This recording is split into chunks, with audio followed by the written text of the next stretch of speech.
There's a sense of that there are people in this building next door, maybe it has burned down a bit, but the level of respect that it needs to be accorded has faded over the years. But so has the level of trust and participation in our democracy. So is the level of trust and participation and confidence in our democracy. And it's by no coincidence that just under a year ago, Reverend Chikani convened a number of us to say there's a crisis in this country, our democracy is under threat, we need to respond. And South Africans responded.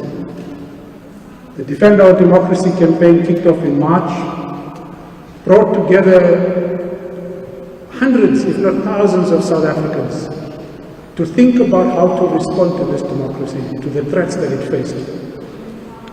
Those threats became much more real in July. They became much more real in January when Parliament burned down. And they will become even more real if the new threats that are emerging, the threats to the judiciary, the threats to economic life, the threats to safety,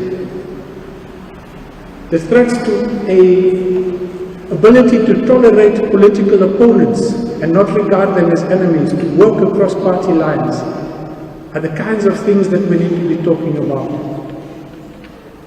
We are so happy that in the end sanity prevailed. The offer to use the City Hall in Cape Town was taken up because it made sense. If Madiba could do his first speech there as a free person, then there would have been no reason why that place, which is a public institution, could not be used to deliver the State of the Nation address. That's the kind of tolerance that this country needs in order to get out of the deep crisis that it is in today. We need politicians, business people, leaders across all sectors of society to focus on the issues that has led to South Africa today being almost 50% unemployed. 18 million surviving on grants. And we can, 68 people being killed per day in this country. Yet, the solutions to this, I think, lie in the minds and abilities of hundreds of South Africans who don't happen to belong to political institutions, but they might have the ideas as to what needs to be done to fix this country up. So Reverend Chikani, I have filibustered quite a while for you to get settled in. Over to you, Rev, to do the opening and welcome. Huge honor and privilege. Reverend Chikani, thank you.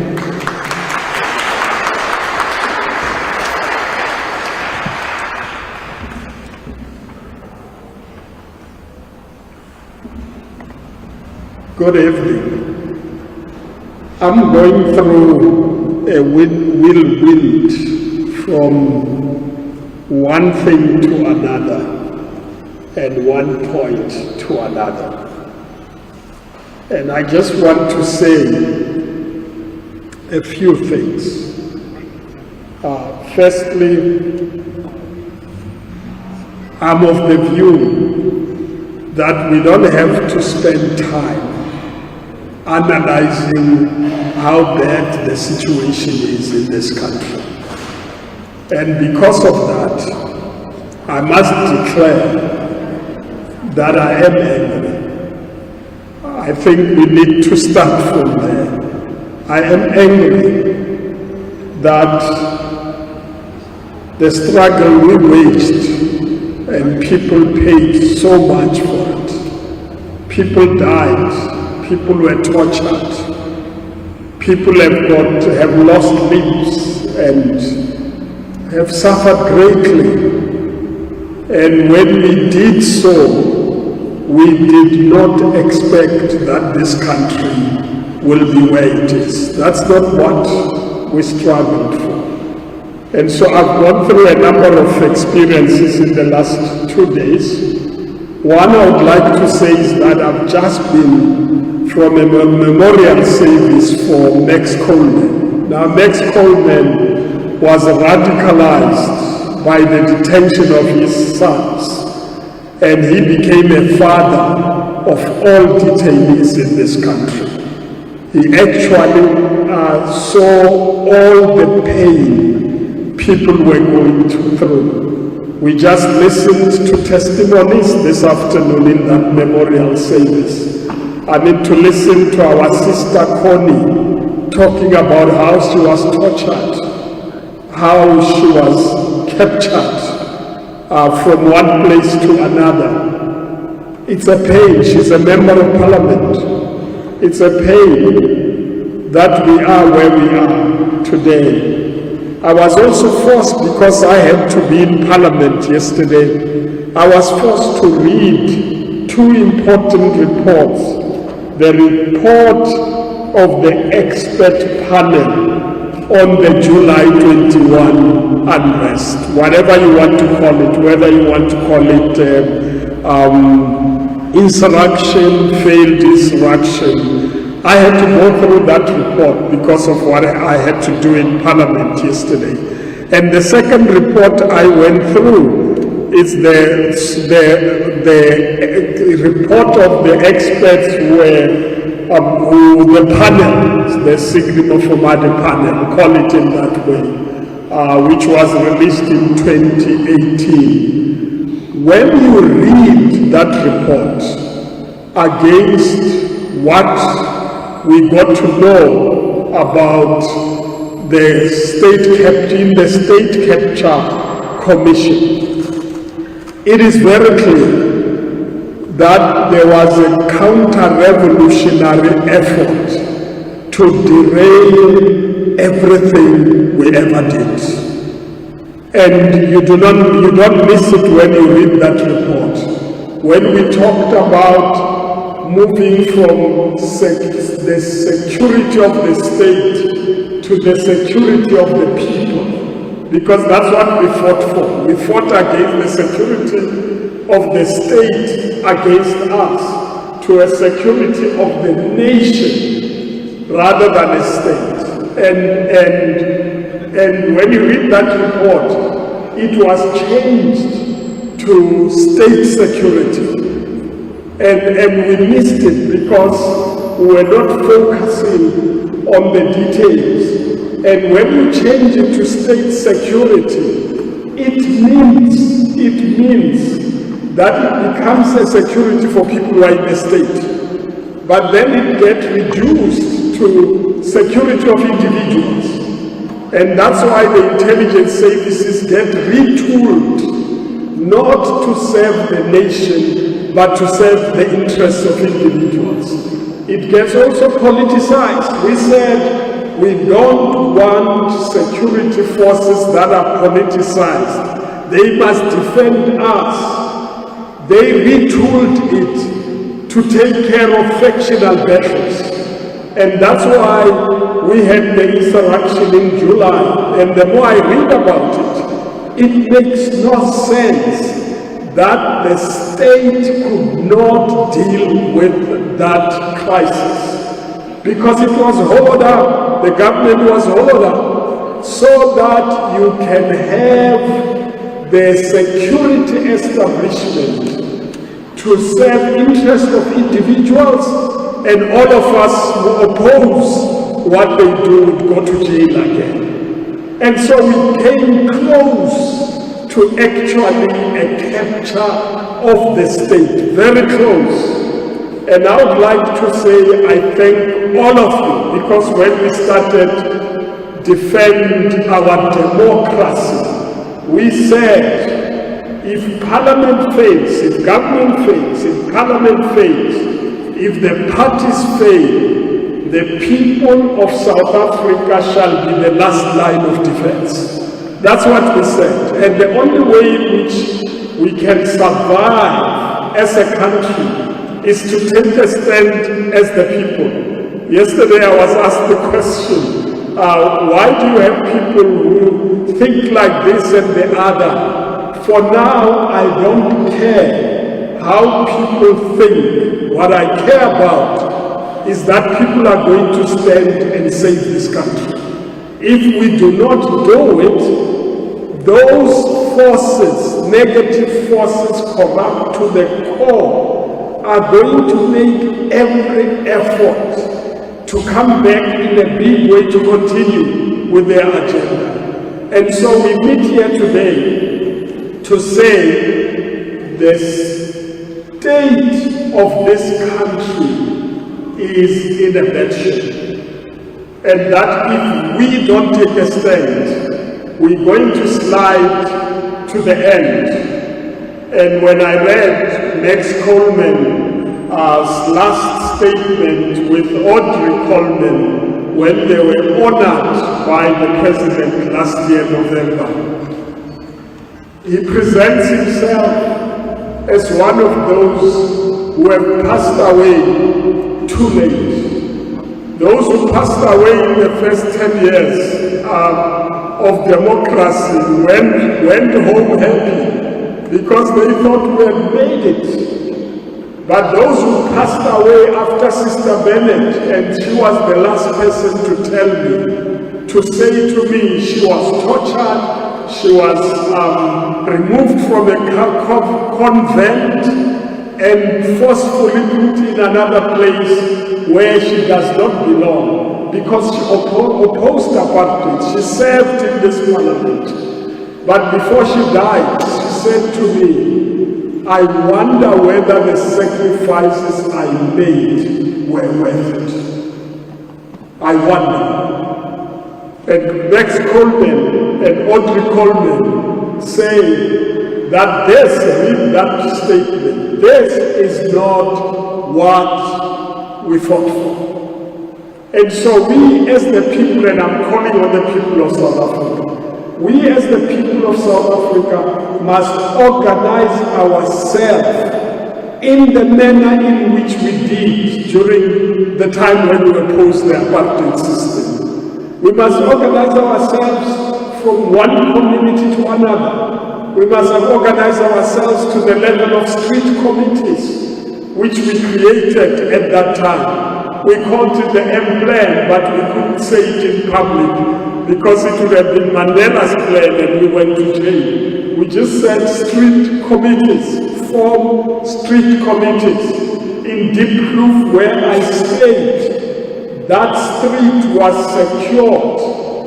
That any car which went through that street, they would tell me how many cars went through that street, how many slowed down next to my house, and what we need to do in terms of our security. We reached a stage where we as the people took care of our interests when everything fails.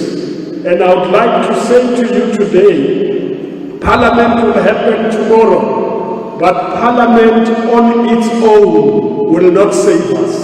It is the people of South Africa, because we made what Parliament is. It's the people of South Africa who should organize themselves in a manner that will make politicians have a fear of God, because they know if they don't do the right thing, they will be gone. Because we make the decisions, and the sooner we tell them, we make the decisions, and we're going to make sure that those who govern us are not corrupt. It is our message to them, but you can't do that if you don't organize yourselves. And I would like to end our program director by saying, on Monday, we talked about the state of the economy. The SACC has a task force on transformation of the economy. What are we going to do to fix this economy irrespective of the government? What are we going to do? Because if we wait for government, it may not happen. It might just become worse than before. And it struck me, Father Lepsky, it struck me that actually those of us who fought against apartheid and defeated it were in the 20s, we're not in the 50s. Most of us were between 20 and 28, 30. Biko died when he was 31. People forget that. Lembede died when he was 31, leading the Mandelas and the Sisulus. The Sisulus in the 1940s were in their 20s when they struggled to change the African National Congress to be what it became from what it was at that time. And I would like to challenge young people. Somebody said, Reverend, why are you here again? You should be resting. And I say, unless the 20-year-olds to the 30-year-olds take a stand and organize themselves, they will have no future tomorrow. It is your time to do that. And because I'm in a cathedral, I can be allowed to say this, Father Lepsley. The DOD may not allow me to say that, to say even Jesus Christ died when he was about 30. Even Jesus Christ didn't die when he was 50. It is the younger generation that's going to have to stand and make people who are in that parliament to know that if they don't do what the people want, they will not be in power. But we're not going to allow a replacement of one party by another that's going to do exactly the same.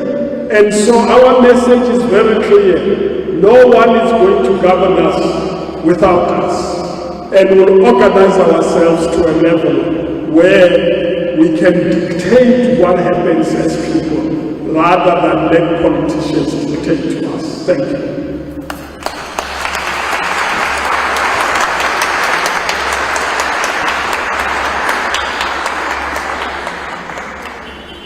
Thanks, Reverend Chikana. I think there are many people under 30 today who would be wishing they had your energy and vision that I think you expressed here today. We got a message today that Prof. Tuli Madonsela couldn't make it in person, but she is online. Are we ready? You're not ready? Okay? We're not ready. In a place where we have a basketball player, the founder of Tandiwe's Poetry Hub, Tandiwe Mkanda, to come and do a cultural item. Please.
Here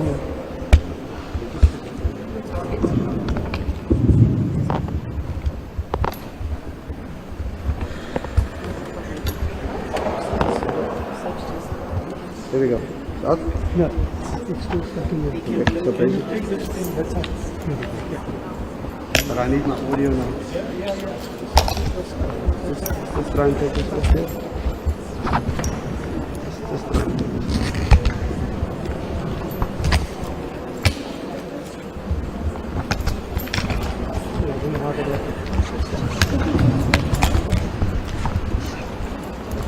Just bring the catheter back into it. Just keep your foot. Keep your foot.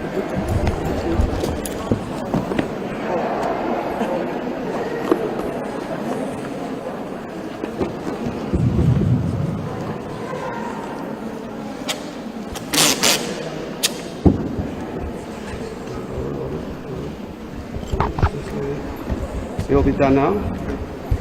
Done now. Is that what it's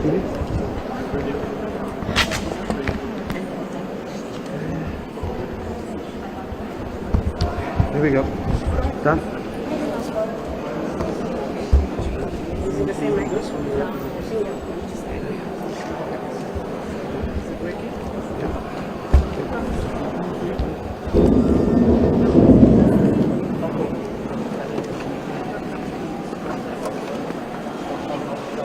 Good evening, everyone. The tempest does not end. It strikes people with no cover over their heads, pinning them down to the floor until they start screeching for their lives. While underneath the people lies a grutty, dry land, and this alone is evidence of how the rain has not been falling here. Reason as to why what attempts to grow does not survive here. As storms do not plant seeds, they do not care to nurture, they do not care to break their backs the way people do. All they do is loot, damage, and tarnish the harvest.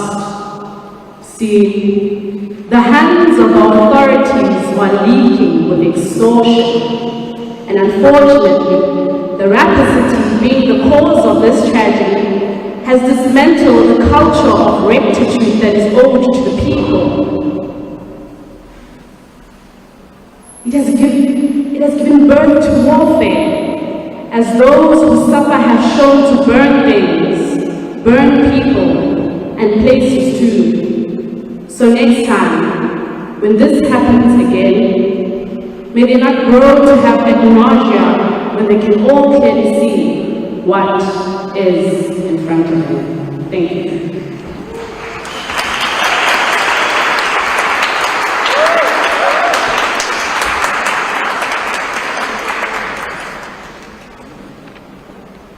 Thanks, Tandira. The last 2 months has seen the release of 2 of the 3 reports from the Commission of Inquiry into State Capture. And we are looking forward to the third and final report to come out. But I think many of us mustn't forget why we have the SONA Commission in the first place. And that's because of the position that the former public protector took to ensure that that commission was dealt with independently. And today, I think we have an understanding of why we are in the mess that we are to a large extent. But any weaker human being would have given in to the pressure at the time to have left that as an unfinished task, as she was under pressure to do, to give it over to the current public protector. I'm not saying she wouldn't have done a good job.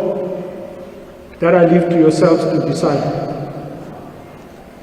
But Prof. Tuli Madonsela, I think everybody here would have loved to have had you here in person, if not only to listen to you, but many came to also take selfies today.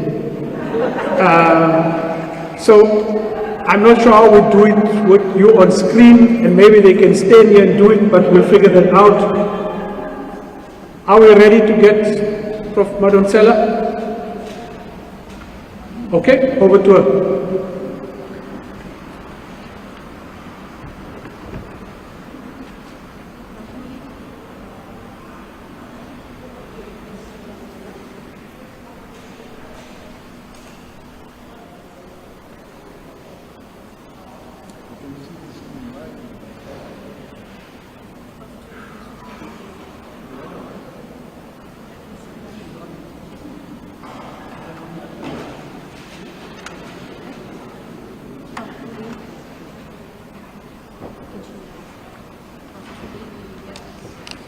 All right, I'm not sure what's happening. Prof. Madonsela, there's a request for you to put on your video. I'm not sure if you can hear me either.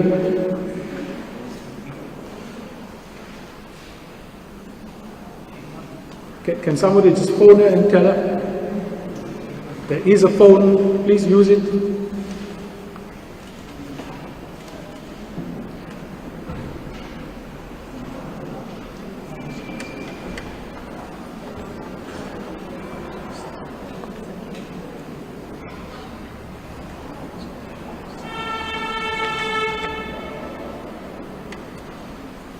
Okay, I'm told that she's been called.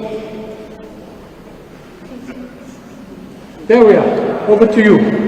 Can we give a round of applause?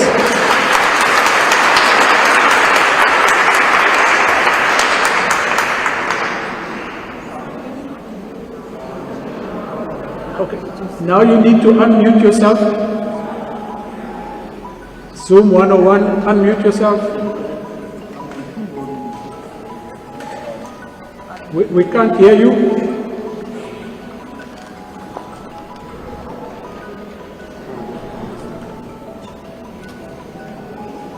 Tuli, we can't hear you.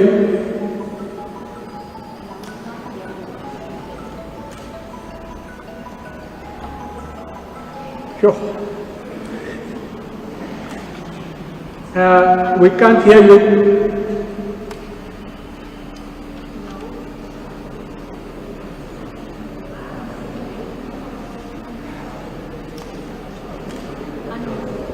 Can you unmute? Unmute.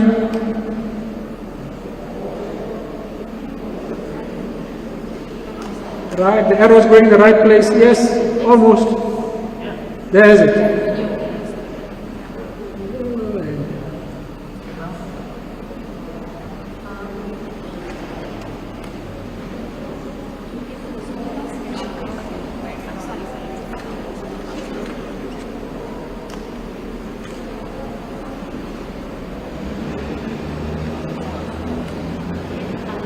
Right, that's technology.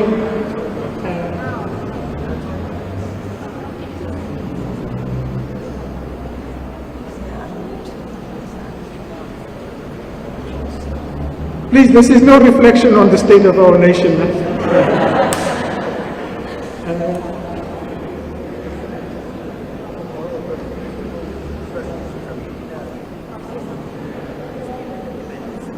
While that's being sorted out, can I ask the following two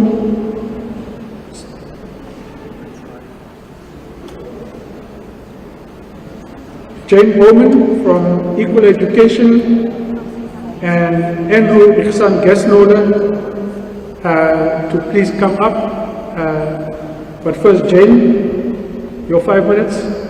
The state of education, the state of youth activism in schools. Over to you.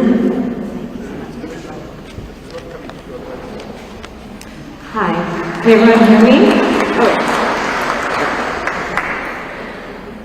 Like Reverend Chikani said earlier, the youth have always been a strong driving force for change in South Africa.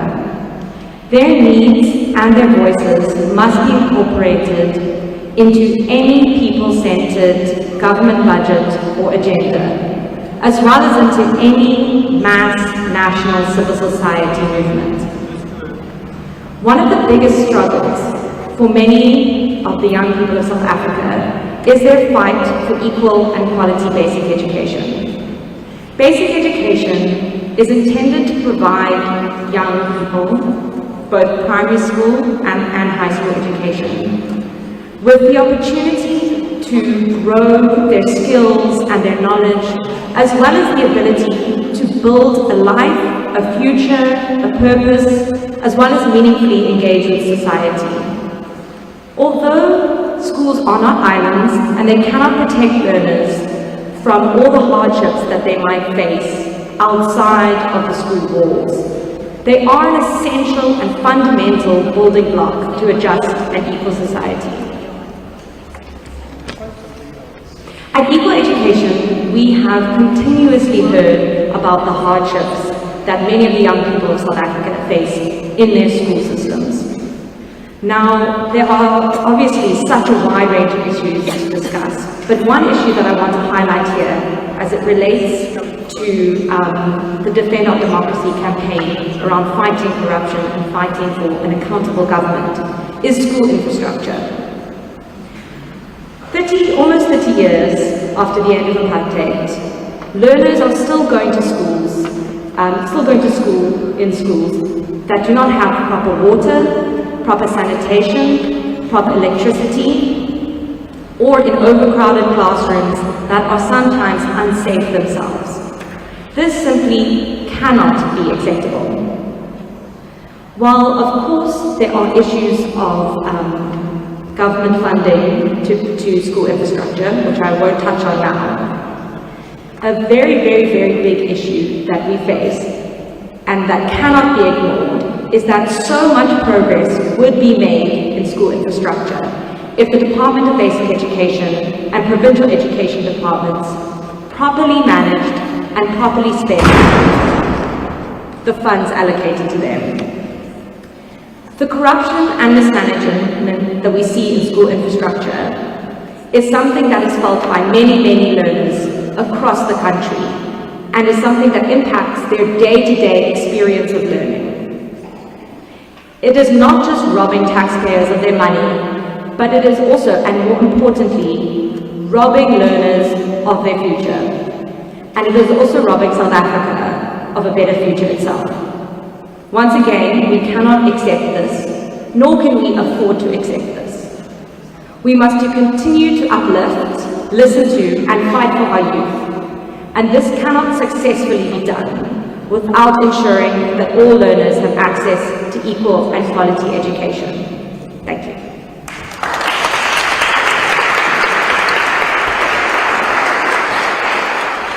Another young voice doing amazing work with young people across the country, Andrew Ihsan Gesnola.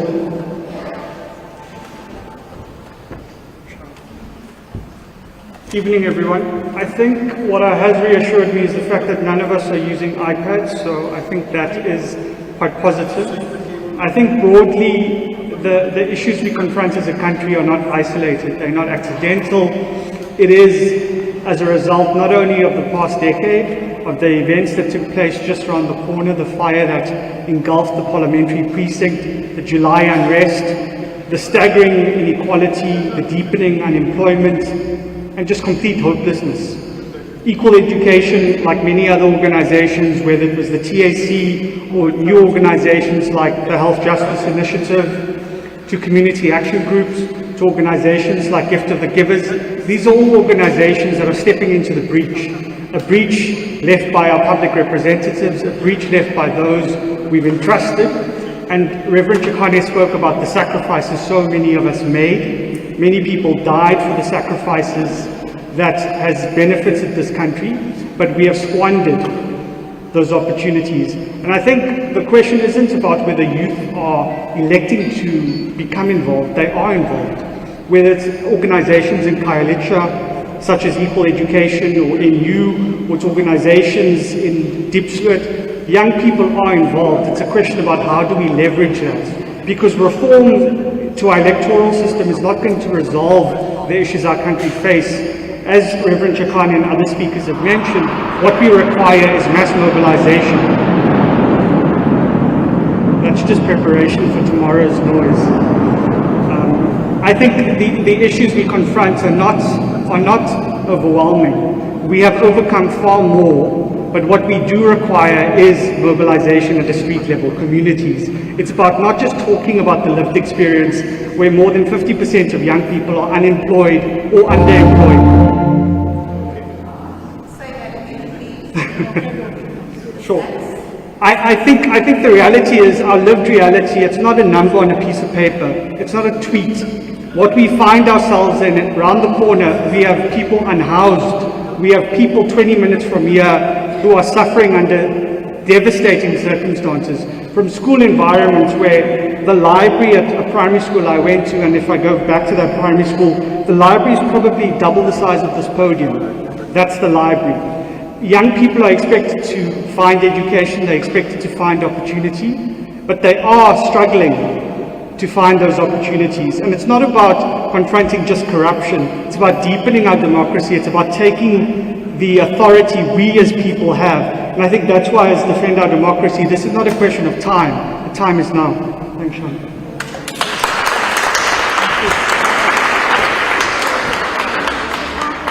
Okay, let me check once more. Are we ready?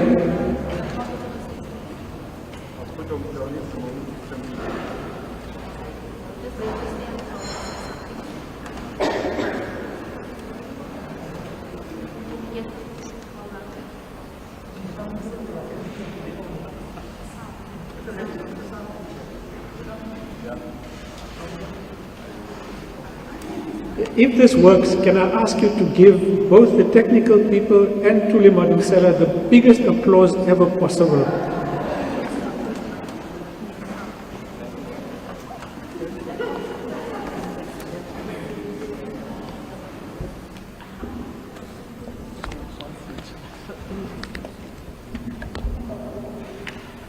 No?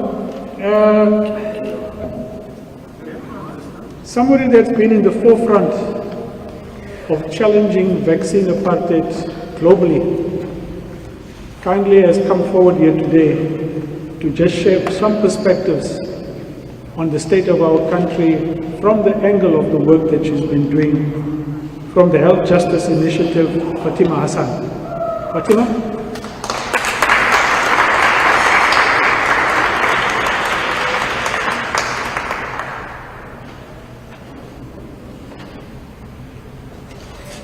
No, they're still trying to sort it out.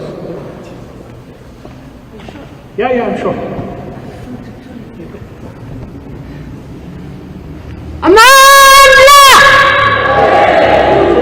I think it's been 2 years since we've been able to do that. So thank you to the cathedral for allowing us to do that.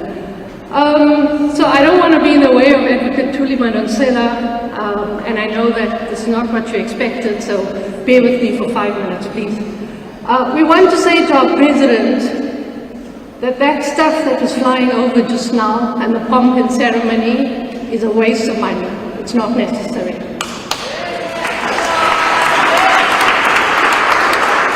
We have a health crisis, we have an unemployment crisis, we have a hunger crisis, we have a housing crisis, and Mr. President, we have an accountability and a secrecy crisis in this country. And this pandemic has shown all the fault lines of our very unequal country, our unequal continent, and our unequal world. And let's talk about that inequality and how it's played out. 10 billion vaccines were given out. Miracle. Science has advanced. But guess where they were given out? Up until January 2022, the 10 billion vaccines, 75% of those vaccines went to high-income countries. The rest went to low and middle-income countries. There are low-income countries that are still waiting for shot 1. There are countries that are giving out the 3rd shot and the 4th shot, and there are healthcare workers in Africa that haven't been vaccinated. There are refugees and migrants and asylum seekers in our own country that haven't been vaccinated as yet because our government is not prioritizing them because we have a xenophobic healthcare system. And so we have to ask ourselves, if the global community does not care about Africa or South Africa, who actually is going to care? And I think the Reverend Franchikane is right, it's us. Because we can't rely on our parliament, our judiciary is in crisis, our executive is mostly captured and is busy in committee after committee after committee, and inquiry after inquiry after inquiry. It is civil society and an independent media that is telling you what is happening on the ground, and it is those groups that need to be supported. And so in this pandemic, we were supposed to have dialed back on the corporate greed and the profiteering and the power of the private industry, and especially pharmaceutical companies. But we saw a lot of power being exercised by these companies. These companies were even bullying our own government, so much so that you paid for those vaccine contracts. You paid for 64 million vaccines, but you will never see those contracts because they're claiming that it's a secret. And our government's hands are tied behind their back because the CEOs of pharmaceutical companies are saying that in South Africa, in a constitutional democracy, where open procurement is supposed to be a key principle of our democratic state, that those contracts are state secret, that they are confidential, that they are subject to non-disclosure agreements. So we've got a lot of challenges ahead if we're going to get any kind of accountability in our system. And so, Mr. President, tomorrow when you give that address, pledge to South Africa that you will open the vaccine contracts. We want to see what's in them. And it's not just private companies that have not been transparent in this pandemic. This pandemic has shown that government has made a lot of decisions, not just irrational decisions, but also decisions that are not rooted in public health and evidence. And we want to know who advised you to do that. Who are your advisors? Why are you making those decisions? You can't respond to a pandemic with secrecy. It is not sustainable. It is not feasible for South Africa to continue in this two-tiered healthcare system with so much secrecy and so little accountability. So our procurement system is in a mess, and the vaccine contracts are just one example of that. The TAC, Section 27, PSAM, RAP have been arguing for years and years and years in the health sector, where corruption is rife, like we saw with the SIU report, which said at least half of the PPE contracts are red flags. How can you live in a country in the middle of a pandemic where at least half of the contracts signed by government for PPE, personal protective equipment, the masks, the ventilators, etc., have actual red flags? So we have a serious procurement crisis in this country. We're servicing our debt, we have no money for grants, but we have a lot of money for corruption and for theft.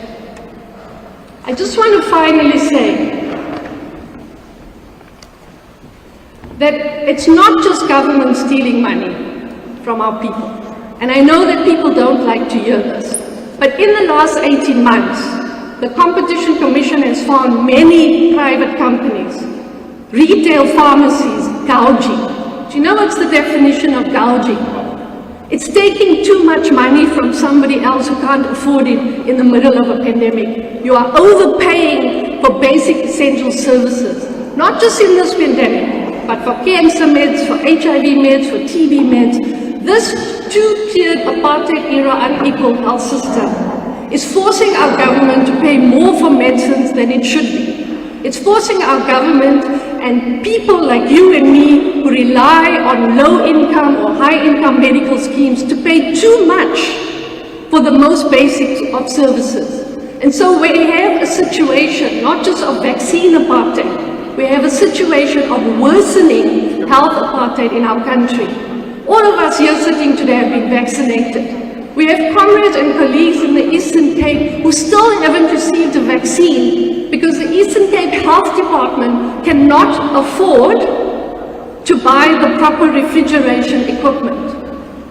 What does that tell you about where our priorities are? So our work going forward has to be about accountability, about shining a spotlight on all these secret deals and negotiations. And yes, holding the Department of Health accountable for all of the contracts it and other government departments sign, but also holding the private sector accountable. And I should tell you, this morning, the results for Pfizer just came out. And we've all, many of us here, have had 2 Pfizer vaccine shots. Some of you have been boosted with the 3rd. It's the highest selling product in its entire history. It is likely to make at least $36 billion in 1 year in revenue sales. So this is the power we are talking about. And we are saying to the President, when he speaks tomorrow, he's got to go back into the driving seat. Who runs this country? The CEO of a pharmaceutical company or an elected president who's the head of the executive?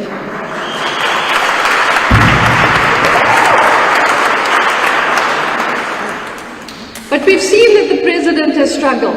The National Coronavirus Command Council has struggled. The Inter-Presidential Council has struggled. We've had 3 health ministers in a pandemic, 3 DGs, senior officials suspended. Some of them have been there since 1994. Some of them were supporters of AIDS denialism of this very government, and they are still holding positions. So when the Reverend talks about cadre deployment, we need to start with an audit of all of our health departments to see where newer, younger thinking can come in to replace people who are not advancing the cause of equity in this healthcare system. So before I carry on with more angry shine, I'm going to end off by just saying 2 things. The President obviously needs help and support, and he's in trouble. But when the executive is in crisis, normally as civil society we turn to our courts, and that is not looking very optimistic at the moment. So if we can't turn to the courts, and we can't turn to our parliament that is literally burning down, and that has provided, in our view, the most minimal of oversight in this pandemic. It hasn't even passed the Patent Amendment Bill in the middle of a pandemic when you're dealing with such gross private pharmaceutical access of power. It could have passed that law, but it is so deferential to private sector interests. It is not serving the interests of our people at all. Then where does civil society turn to? Where does the ordinary person go to? The church? The mosque? To the streets? How do we organize in a global pandemic where the variants have not stopped? They're going to keep on coming because of vaccine apartheid. These variants, we are going to get newer ones. We are worried about vaccine-resistant variants. So this pandemic is not over, even though the global north would like to tell you that they are. See, those are the gunshots, no? Yeah, a very, very militarized State of the Union address, which is not very positive in my view. But when we can't turn to our courts and when we can't turn to Parliament, then the only institutions we can turn to is to all of us, civil society, and we really appeal to funders to support the work of civil society and independent media and our regulators. There are institutions in the last 2 years.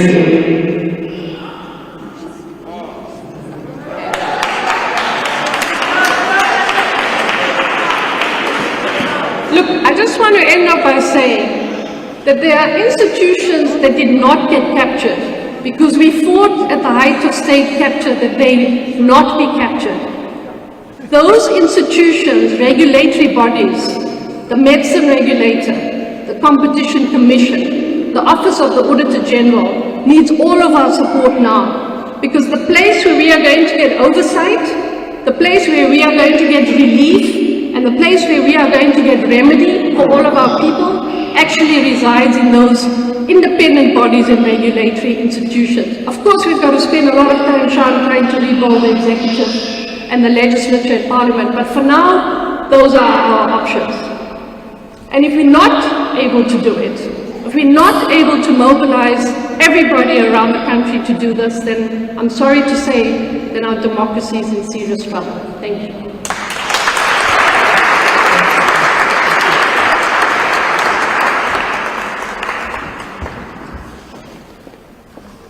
Yeah.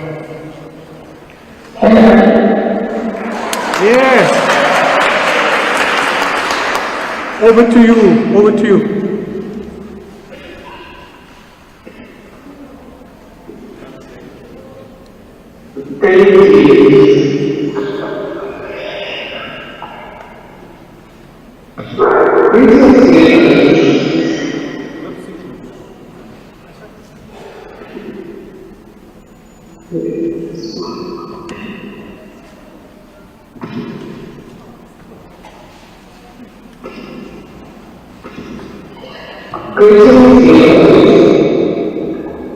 Thank you for the privilege to address you today. I apologize that things have not gone to planned, and that's the nature of the world we live today. We meet in a time when some say the world is failing because of climate change, but in our country we are experiencing fires literally.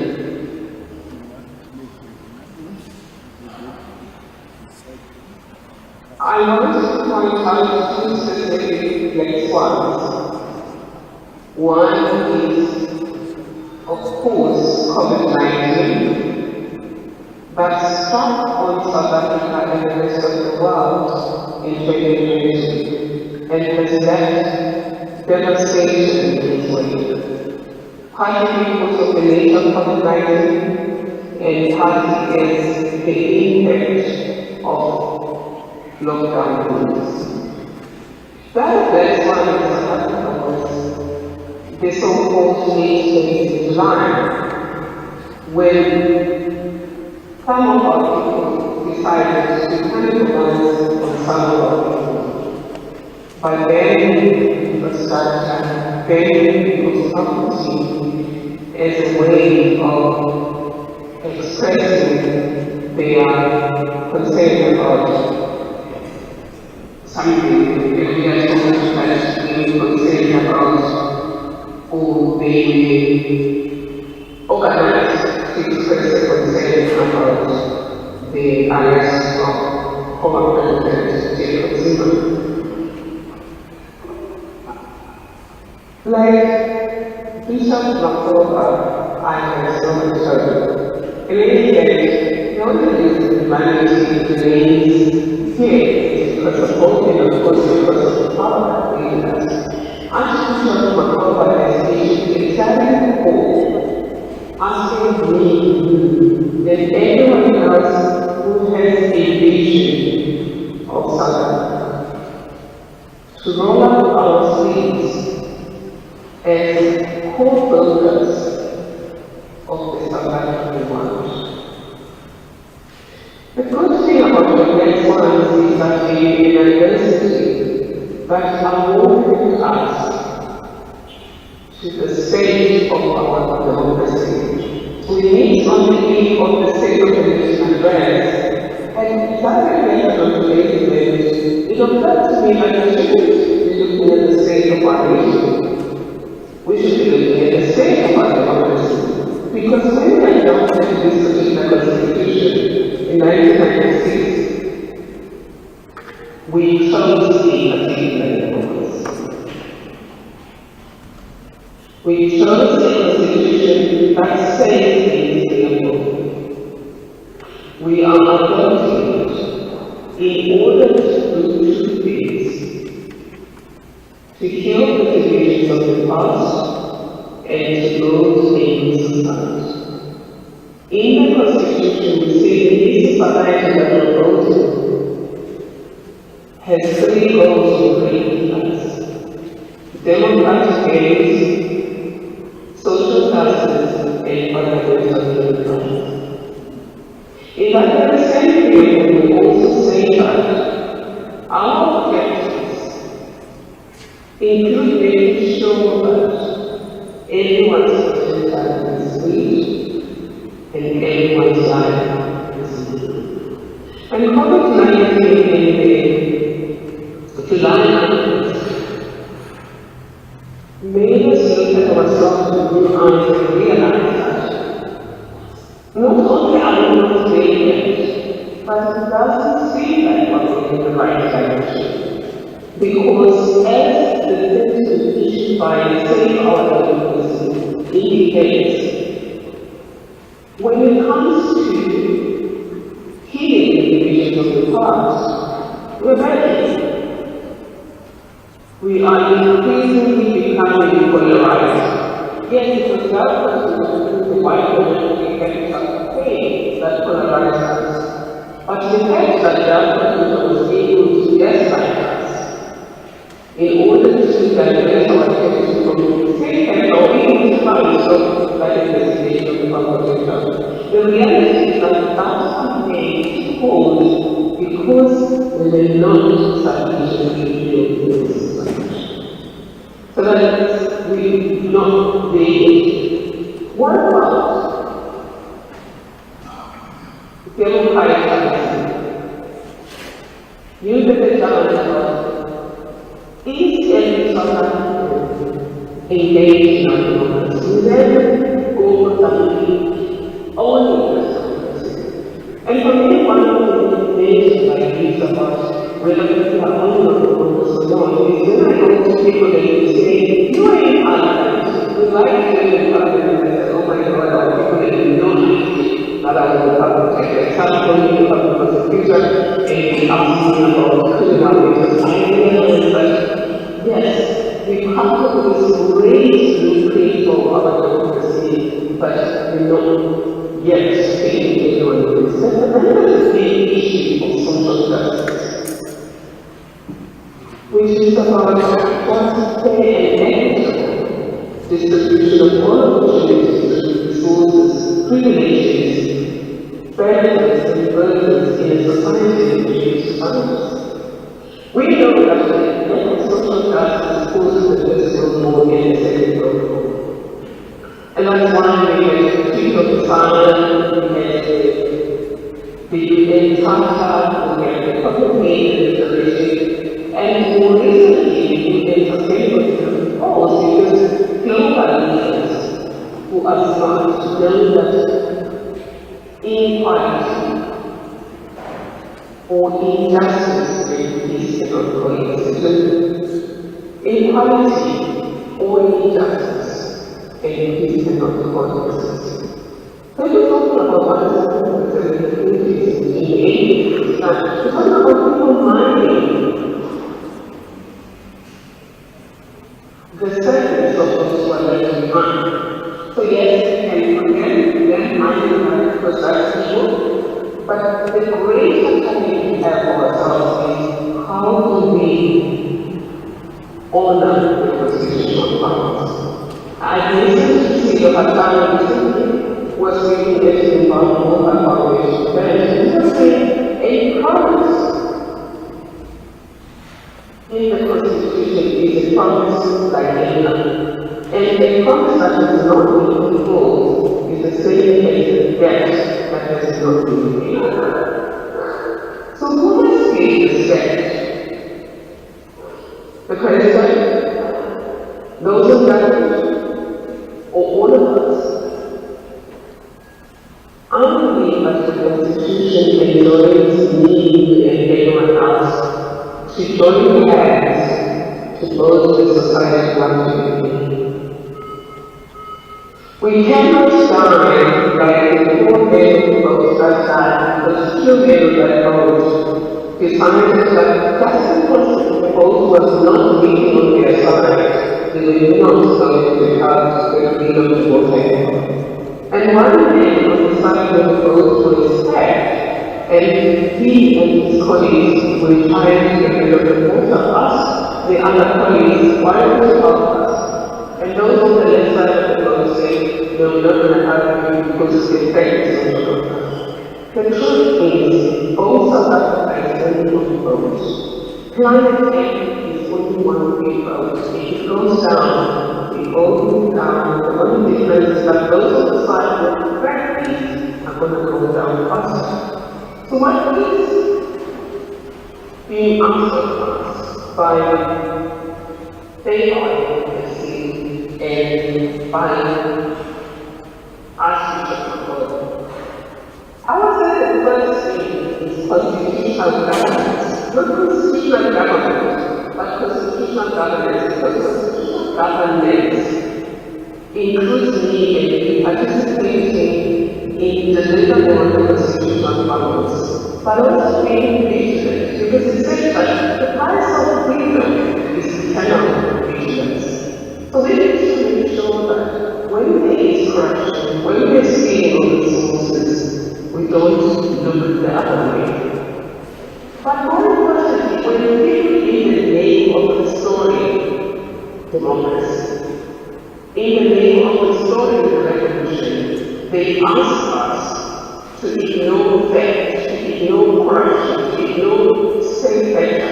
And they do that. They invite other people to bend and destroy the little that we have. Those are not our people. We might have the same skin color, we might have the same thing, we might be the same party, but if you are destroying this country, you're not my people, and I'm not your person.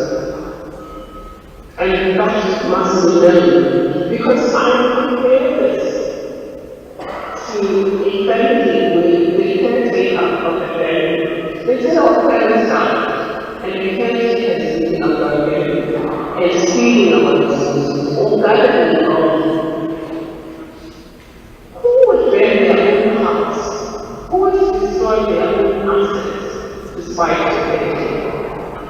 Only some people that feel that about that.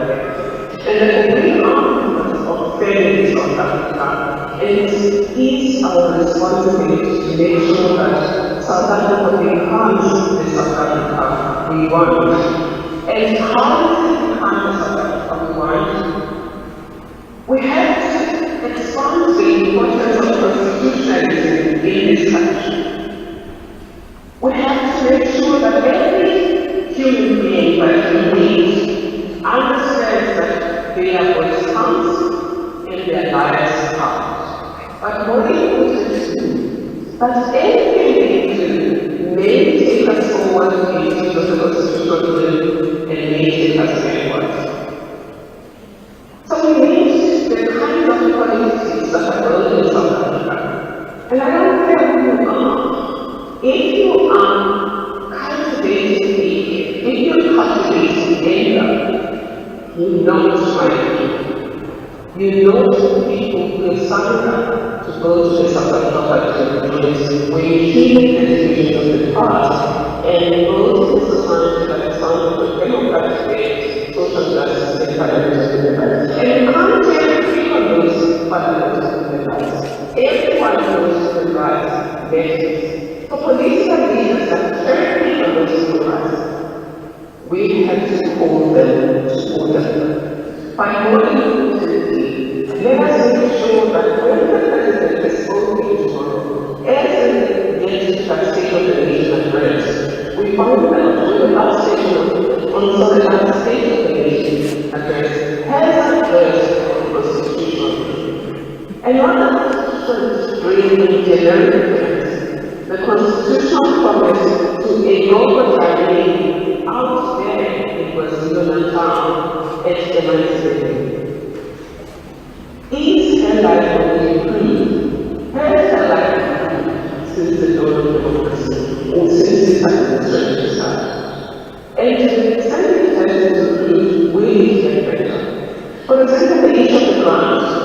There are economists who live in planet Mars who say, okay, don't give them the grant, let's work on jobs.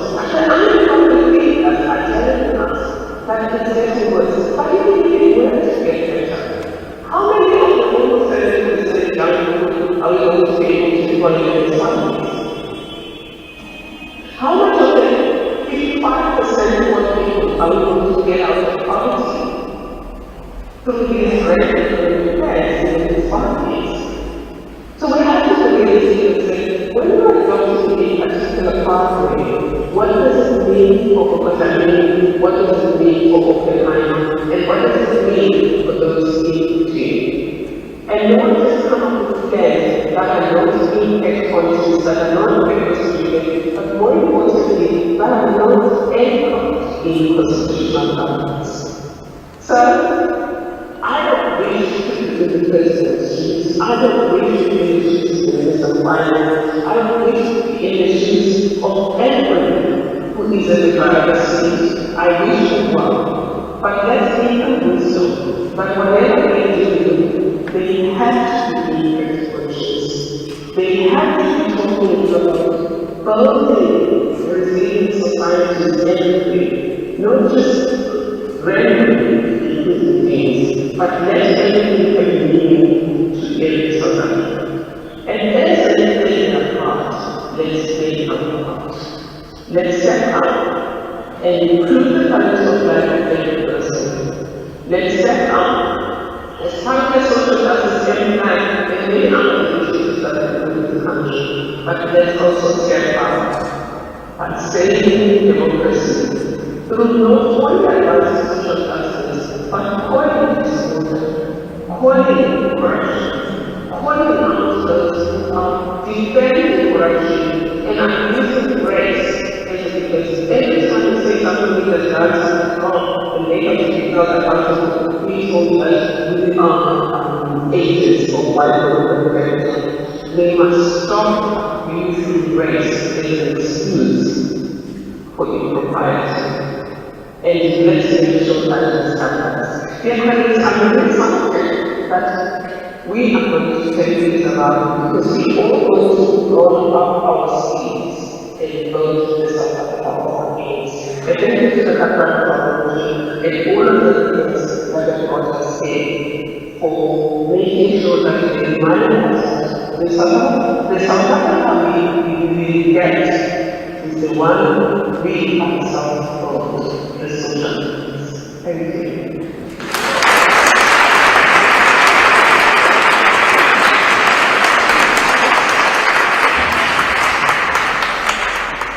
I think that was worth the wait. It was worth all the technical pain and suffering that you've all gone through. Thanks, Prof. Thank you so much. And I want to call on 3 more speakers from different sectors.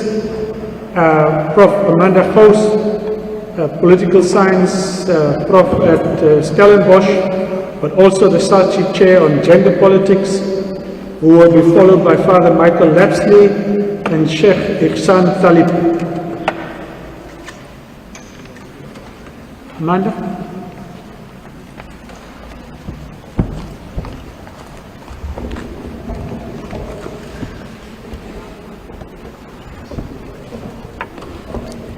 Good evening, and thank you for the opportunity. When I stand as a podium like this, I always feel like a talking head because I think it was made for men.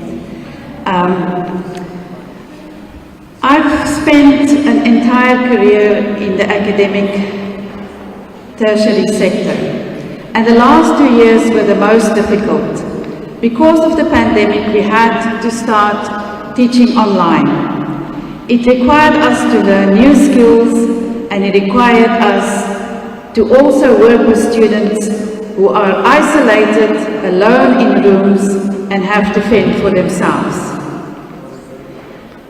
By now we are exhausted because this cannot continue indefinitely, and yet students are not back in the classrooms. Now that is partly due to the pandemic, but we also need guidance from government on a vaccine mandate. It's left to us to decide to make that decision ourselves, and different universities take different strategies. But we would like to have our students back in the classrooms. They need the mentoring, they need the personal contact with lecturers. The past 2 years have widened the digital divide at universities. Many of our students have been excluded, even from Zoom and Teams, because they don't have access to Wi-Fi. They don't have access to online resources. And we call on government to help improve the situation. If we are to continue teaching online, we cannot afford to exclude those students who cannot afford Wi-Fi, who cannot afford computers, and who cannot be part of an academic community. I also want to ask the question about what has happened to the report of gender-based violence in the tertiary sector. There was a task team that was appointed about 3 years ago. We are still waiting for the report. And this is the issue about gender-based violence and rape culture at universities and the country at large. Last year, the President promised a large amount of money and resources to deal with gender-based violence. We have approved a national strategic plan on gender-based violence, yet the National Council on Gender-Based Violence is not up and running. The plan needs to be implemented through that council, so why is it not up and running? When Anine Boysen died in 2012, a horrible death, this is the first time that council was mooted. It's 10 years later, we are still struggling with that. We know that the ministry has missed nearly 60% of its targets dealing with gender-based violence. That is not good enough. We've seen the increase of gender-based violence during the pandemic. We ask that the implementation of the National Strategic Plan be fast-tracked. We ask that the economic empowerment markers that's in that plan, that they are actually implemented so that women can actually become more independent from abusive partners and abusive husbands. Our campuses are not free from violence. Rape culture is not subsided. Now that we students are coming back, and I've asked for them to be back on campus, we need to go back to 2016, #EndRapeCulture. What have we done and how have resources been implemented? And I want to ask also that the Department of Tertiary Education look at the balance between money that goes to NSFAS and money that goes to postgraduate students. I have a research chair that's funded by the NRF. In 2015, Minister Naledi Pandor called it the Year of the Women. 40 women academics got SACHI chairs. We have lost all our scholarships. Our mandate is to train the next generation of researchers. It is important that we have scholarships. We cannot have all the money channeled into undergraduate studies and we forget about postgrad studies. So please, we call for a balance between undergraduate funding and postgraduate funding. So when the President talks about tertiary education and talk about gender-based violence tomorrow, I hope that this will inform some of his thinking. Thank you.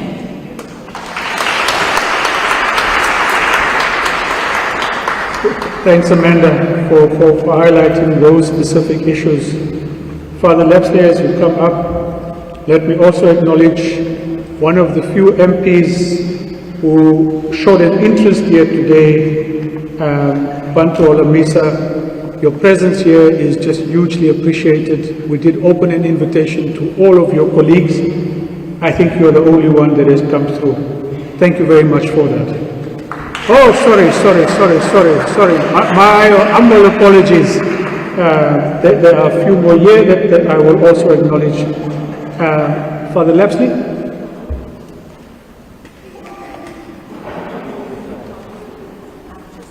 Good evening, dear friends. I wish to address what I have to say tonight to President Ramaphosa. But I would like to dedicate my few words to Babita, dear Karen, and to all whistleblowers. Tonight, Mr. President, we are addressing you from the People's Cathedral. Only the swift action of the security here and the firefighters prevented this holy place from being destroyed like the National Assembly just a few days ago. Thanks be to God, the forces of darkness are on the rampage, but they shall be defeated. During the struggle against apartheid, we prayed for the downfall of the apartheid regime. We were inspired by our faith to fight for freedom and to sacrifice our lives to bring justice to our land. We told our people that God was with us and that our cause is just. Apartheid was defeated. The majority of South Africans believed that by voting for the ANC, a better life would be delivered for all God's people. The opposite has happened. Today, apart from the corrupt who are still walking free, millions of us are now disillusioned, angry and frustrated, and many are worse off than they were under apartheid. You will recall, Mr. President, that the faith community united to call for the resignation of Jacob Zuma because the actions showed he no longer had the moral legitimacy to be our president. When you became our president, you promised the end of impunity. From this cathedral, on Christmas Eve 2019, Archbishop Thabo called for 2020 to be the year of the orange overall. It has not yet happened. As the letter of James said, faith without action is meaningless, as you well know. Millions of us no longer believe the slogans of any political party in our country. Mr. President, you now have the responsibility to act on two reports, Zondo and your own panel of experts, on what you said was an insurrection. By the way, you told us that you knew who were responsible, but we have not seen anyone yet arrested. The nation is watching, but time is short. Mr. President, many millions of South Africans will support you if you act decisively to implement both reports. The whole world listened to what you said here in this cathedral at the funeral of Archbishop Desmond Mpilo Tutu, and we were proud that you honored him as the spiritual father of our nation. You recall that the same Archbishop Tutu told your predecessor to watch out, that he would pray for the downfall of the ANC government, just as he did for the apartheid government. If we do not see you implementing Zondo's recommendations and those of your panel of experts, then it will not be long before faith leaders will be encouraging us to pray for the downfall of the ANC government. Last Saturday, many of us from the Cape Town Faith Initiative relaunched the Charter for Compassion, what we as South Africans call Ubuntu. We wish to see your cabinet asking itself before all major decisions, is it an act of compassion to the whole nation, especially the poorest, and to Mother Earth? For us as people of faith, the test of your government is how the poor, the foreigner, and the orphan are treated. Just a few days ago, you stepped down from being chair of the African Union. We expect your voice to be the loudest against xenophobia. Thank you for beginning to give away half your salary. Perhaps in future you will donate towards little-known organizations, such as those working to end the violence of men against women and for women's empowerment.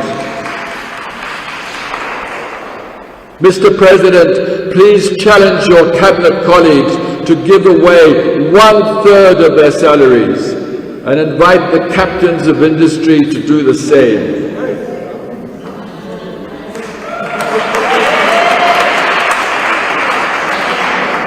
We cannot be a compassionate society without a basic income grant now. At the State Memorial of F.W. de Klerk, you lauded his support for our Constitution. Meanwhile, outside, police were manhandling members of the Imam Harun Foundation, protesting your unwillingness to meet them and speak out for families of apartheid-era victims like the Craddock Four. Your silence is shameful. Since COVID, it's estimated that close on 100,000 children became orphans, adding to the millions of AIDS orphans, and orphanages are full.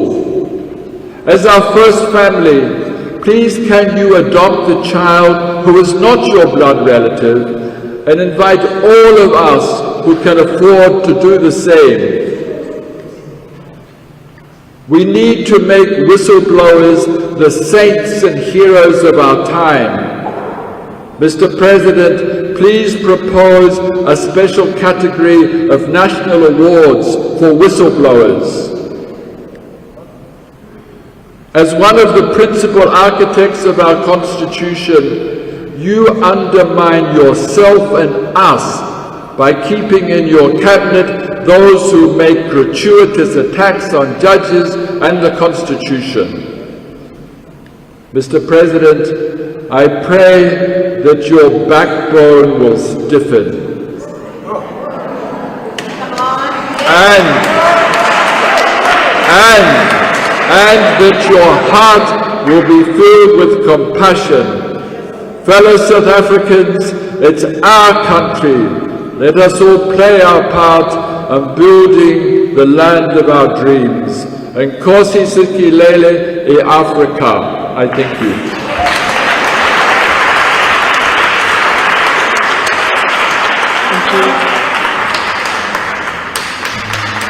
Sheikh Talib. Okay. Are we doing Archbishop Makhoba now? Yes, no? Okay, Sheikh, you just wait for a few minutes. I think they have changed the program. Each one of you, in your own way, has taught us to be actors, not only your words receive me, but many of you are standing witness of the past decade. It may have been lost in governments, but not students in activism. Around civilization have been generated. Civic activism that lead and knowledge lead, even with reformed governments. You have challenged us to fight ourselves on sidelines, not to be victims of other people's abuses, not to be complicit by our silence in the face of the beauty of our country. I want to focus on your message to us, the ordinary citizens of South Africa. How does each of us play our part as fellow caretakers with the government of our constitutional progress to unite and build our country? My answer is by rejecting the temptation to polarize and divide and it was to the others. One of the strengths of Archbishop whose actions are intended carefully read, was trustees' capacity to take a general view of the contributions of others, to harness the energies of all people of the world, even if they share one another's viewpoints or strengths, and to build broad based coalitions around the place or change. And so let us focus instead of building the love for one another and strengthening one another's humanity. Showing love and respect, however, is no excuse for failing to insist on accountability. We must be concerned, honest, and accountable to one another. We must see and give feedback to each other. But as attitude doesn't choose to emphasize, we must do that without proving one another. The language we use of gratitude is very important. Equals the approach, the meanings of the cooperation. So tear down to see is yes. Tear down action, yes. Tear down step, catch up, yes. But human beings with one another, we must avoid conflict strife. Instead, we must bear one another. Let us be courageous, or religiously build the moral fiber of conversation together. Those who indicate, for example, in the July resurrections, which fell off the real issue of poverty and crime, racial inequality, despair, and abuse, and using political purposes, must be brought to book.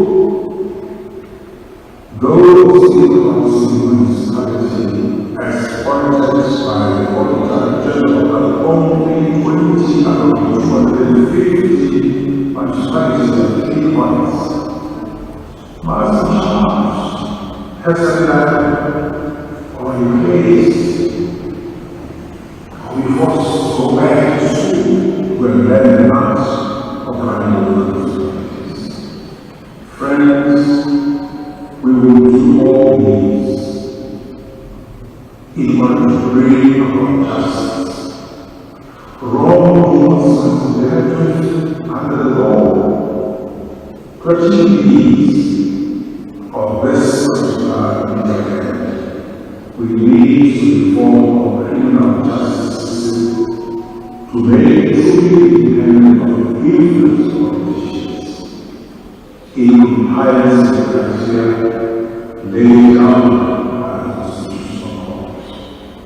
But let us also allow room for wrongdoers to face consequences that can also be authority, for we believe is very better and valuable. But he says, I'm not going to lay your hand and send you to see the real state of the nation, which suggests that things are many that seem to undermine our democracy. Things are many that want to make poor poor. Things are many that seem to want those who are supposed to wear orange overalls. Friends, as I always say, I know that some people who have shoes within the non-moral, we see to promote humanity and restoration of humanity at the hands of my community who are very rich. We need to address their inequality. Because if we don't, we are raising the levels of restoration and vulnerability of the marginalized. And the increasing potential of the constitution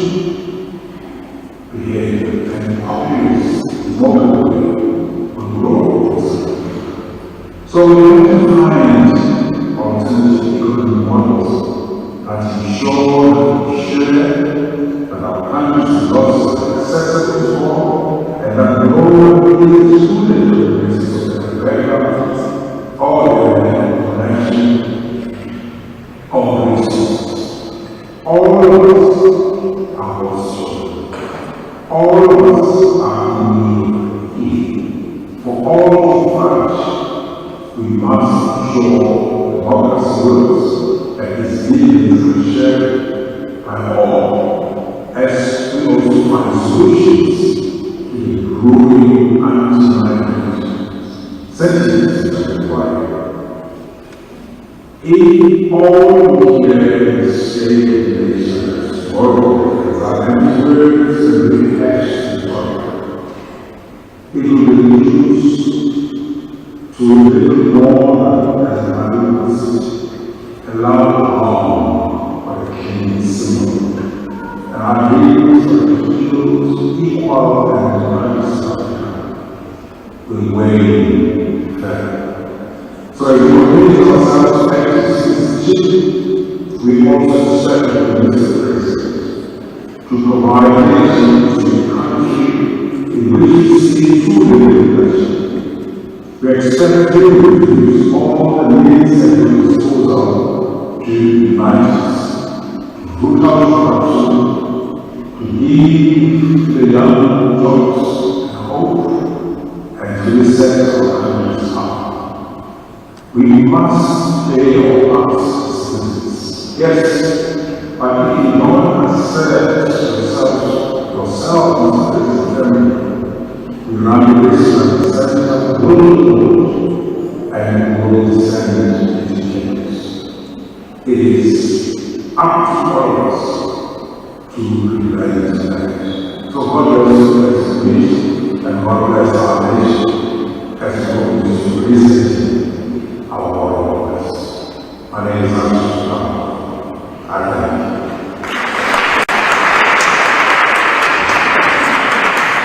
What a wonderful message from the Arch, and I'm sure that Sheikh Talib is going to follow suit. Sheikh?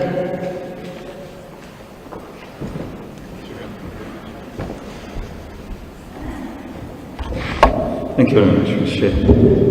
Good evening, Assalamu alaikum, and greetings from the Muslim Judicial Council here in the Western Cape, and also our Defend Our Democracy Western Cape chapter here.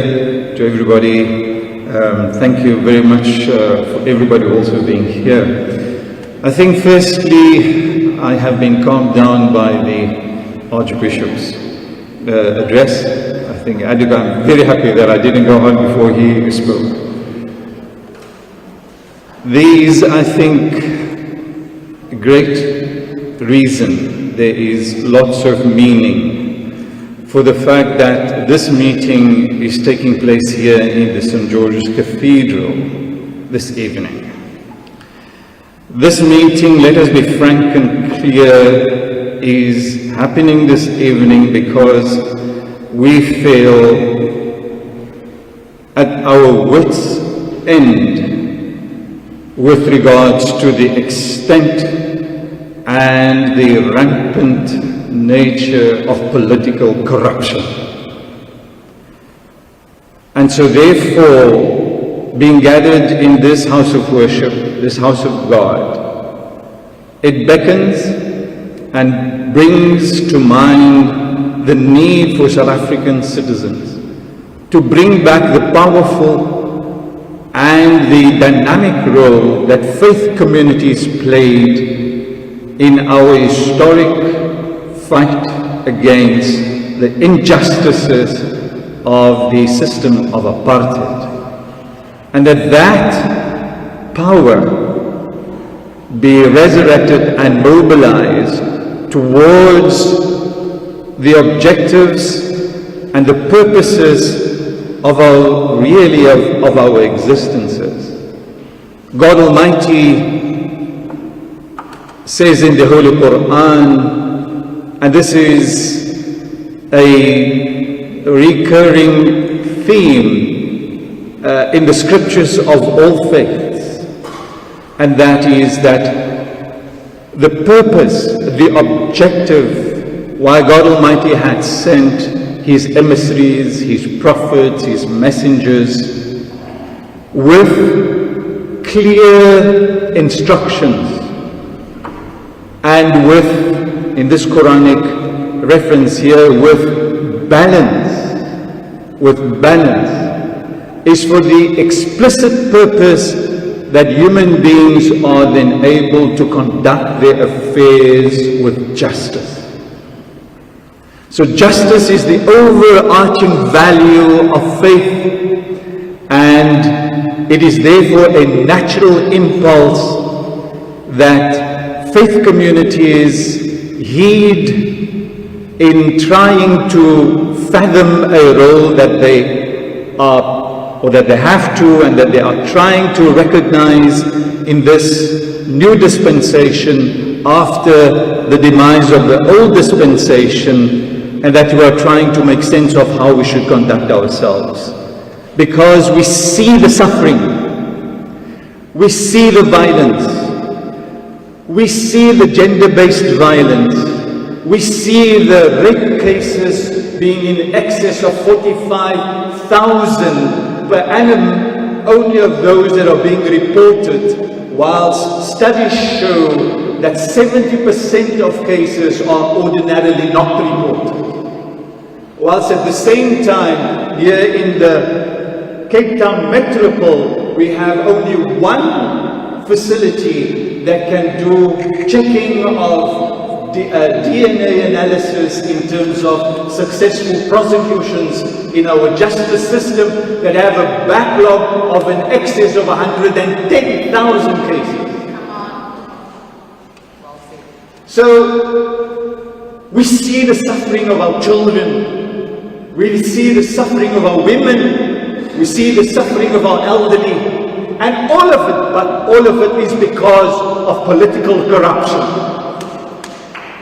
We are in a moral crisis as a society, and the only way forward is to begin to address those who are there at the feeding trough for their own interests exclusively.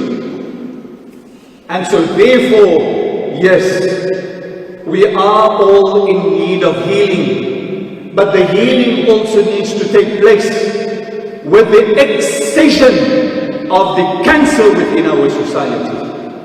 And so the opposition to corruption within the walls of the faith communities' houses of worship must also be foregrounded, and we need to break down the shackles of the bifurcated, this kind of inconsistent view that you can have and attain unto faith, but you're not so moved by the injustices.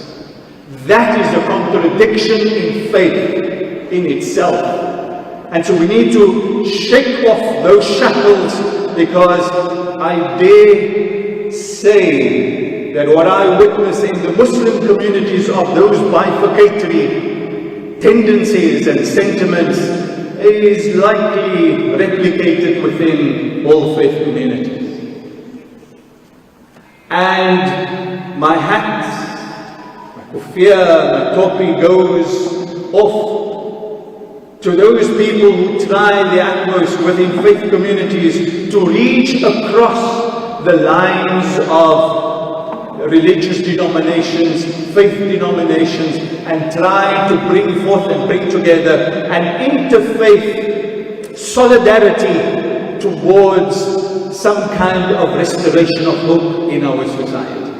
This has happened even over this weekend in the Kalksteenfontein community on the Cape Flats, as our elder here has mentioned about there too, the relaunch of the Charter of Compassion.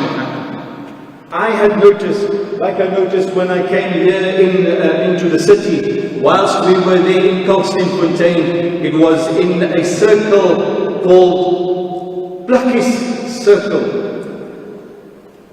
Next to it is where the train station used to be the place where ordinary citizens, the poorest of the poor, rely on the kind of services like transport to purvey their daily pursuit of a livelihood. That train station is a total wreck. It is a total monument of what used to be a train station there, as happens also when you come here into these kinds of total lack of services, total breakdown of governance is what I think we no longer as a society have the patience to talk nice about.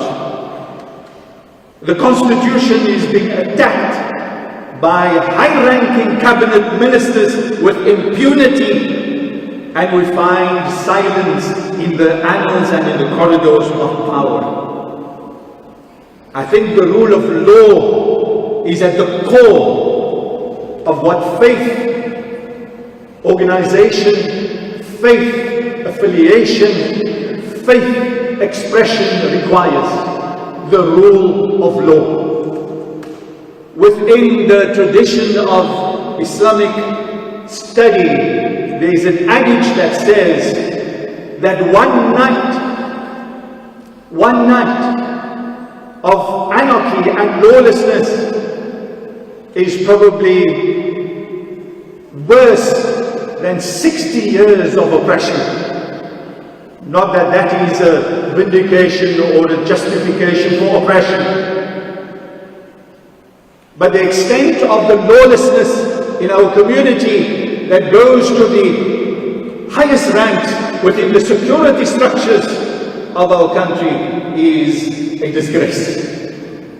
And so, as people of faith, people who are gathered in this house of God, house of worship, I think we are expressing what we are saying here this evening is that we have lost faith.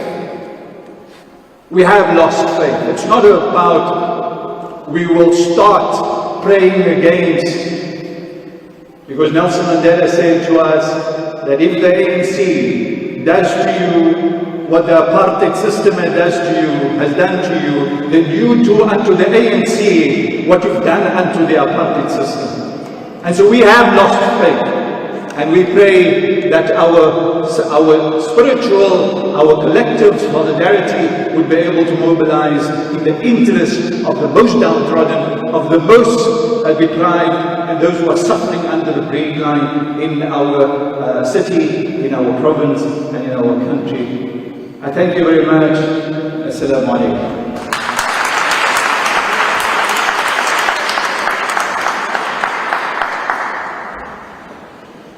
MP Noko Masipa, my apologies, but your presence here is equally appreciated as well.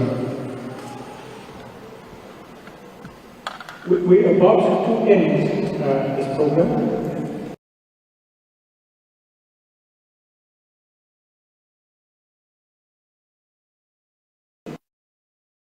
This Defend Our Democracy campaign is way to Lieutenant Mehdi, our communications officer, and I'll introduce the other two at the end of this. We'll now read the memorandum that will be put out, will be sent to the presidency on behalf of a number of organizations who have signed.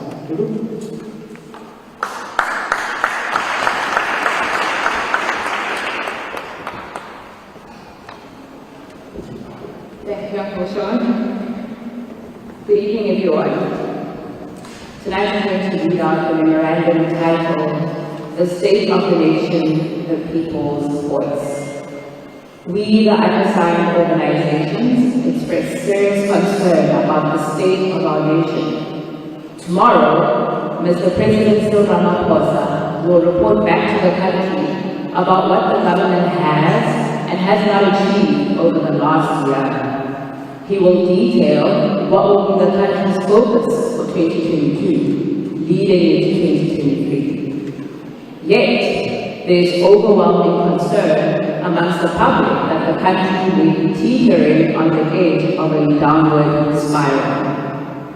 It is now not uncommon to wake up to news of yet another institution being set alight, to reports of IT hacks and attempted acts of sabotage at state-owned enterprises, to suspicious break-ins at the homes of whistleblowers, and to the theft of hard drives and sensitive information from individuals or government. This is the first State of Nation address by the President following the July 2021 unrest. There has so far been little consequence for those behind the failed insurrection. 6 months down the line, no one is held to account for the death of 337 people, the mass destruction of economic infrastructure, and the heightened social tensions. It is also President Ramaphosa's first SONA after the 2021 local government elections, in which the voter turnout, particularly among young people, was tellingly low. When Parliament sits for the first time this year, albeit not in the parliamentary precinct, those who occupy the seats must ask why citizens have chosen to disengage from the politics of the country. Is there disillusionment fueled by the toxicity of our current politics that has far more often than not put the party before the people?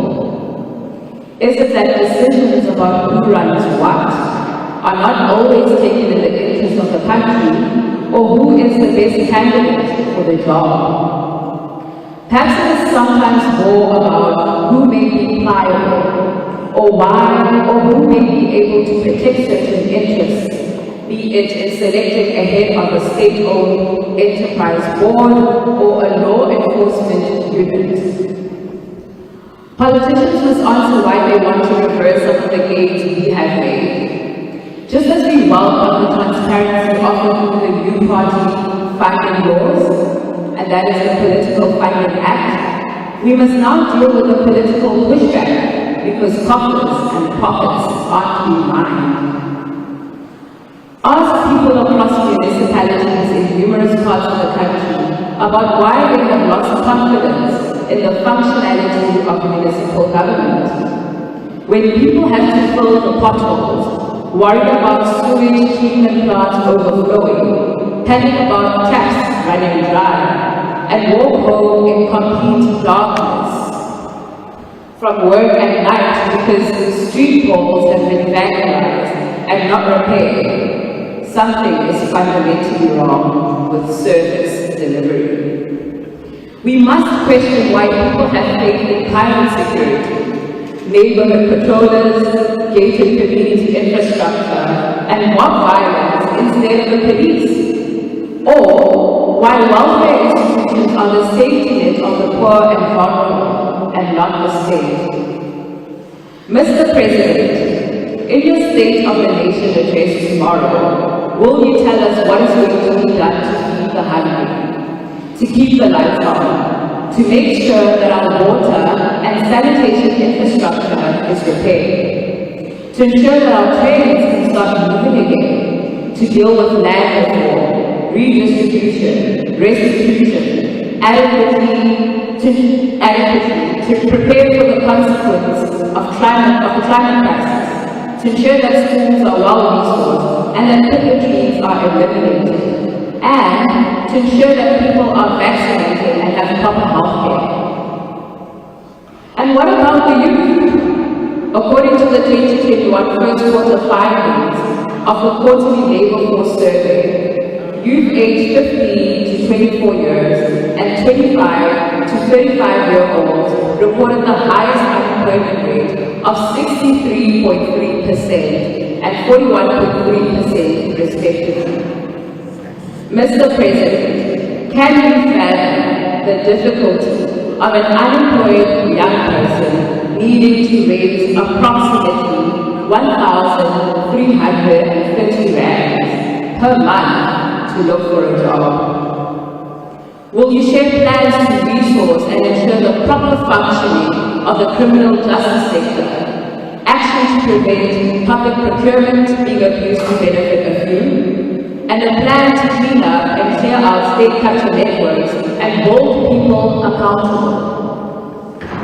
We believe that the release of the 2 reports by the SONA Commission marks a turning point. We must claw back money stolen and recover and restore state institutions. Members of Parliament, Mr. President, we rely on your political will to put measures in place that ensure that those implicated in state capture face the full might of the law. We continue to reiterate our call for orange overalls for the corrupt. We cannot do so if there is still trepidation, unquestioning party loyalty, and hesitancy in prosecuting those implicated in the SONA Commission reports, nor if law enforcement is not adequately capacitated to fulfill its mandate. Mr. President, we want you to share with us how you are going to deal with brewing anti-migrant sentiment, with job creation, with upholding this constitution and democracy, when attempts to undermine it are clear for all of us to see. As we reflect on the previous year's events and the implications of occurrences this month alone, from the fire at Parliament to the arson attack on this very church that we stand in today, St. George's Cathedral, we say that the time for feebleness and timidity is over. As we reflect on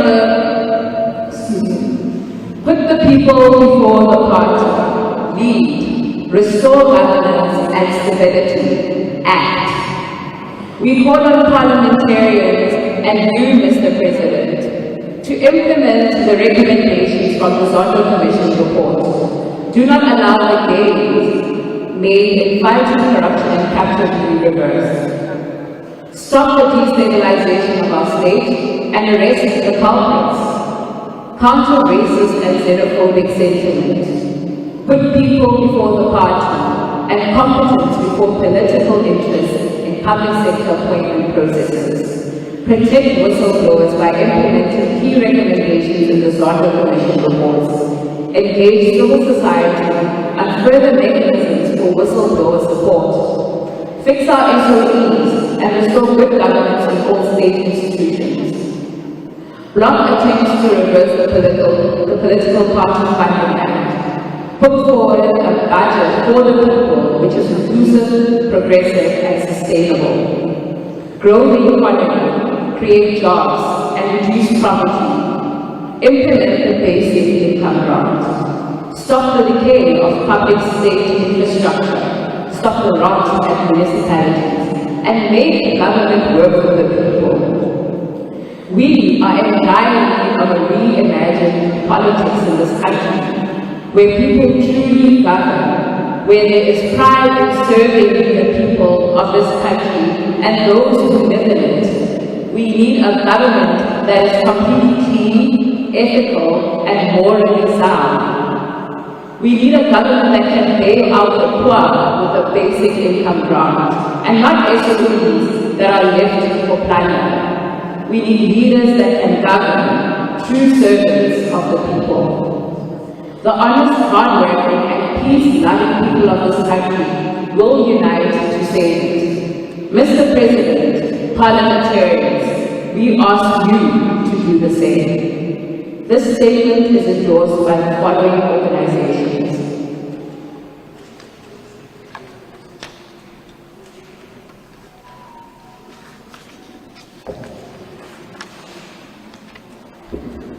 Cumulative Action Networks, Hotlines, Helen Suzman Foundation, Emma Karan Foundation, Isango Lekubembo, Johannesburg Institute of Social Services, June and Angie Blackhead Foundation, Kulumani Support Group, Legal Resources Center, Market Users Committee, Music is a Great Investment, Employment Development Community Forum, Organization Undoing Tax Abuse, Printing South Africa, Public Affairs Research Institute, Right to Know, South African Communist Party, Strategic Dialogue, South African Conversations, South Durban Community Environmental Alliance, Survivors of State Capture and SARS Trauma Support Group, South African Christian Leadership Initiative, Synovation Solution, the Center for Values Promotion, the Evangelical Alliance of South Africa, the Whistleblower House. Thank you.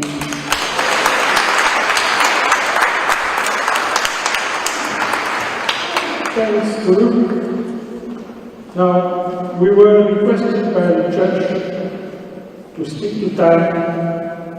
We were meant to have ended at 8 o'clock. We were given an extension to 4:15.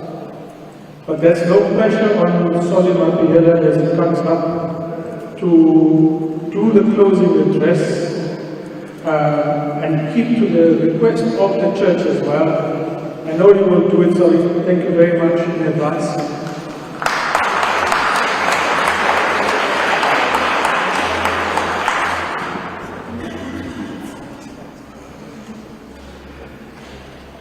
Manda,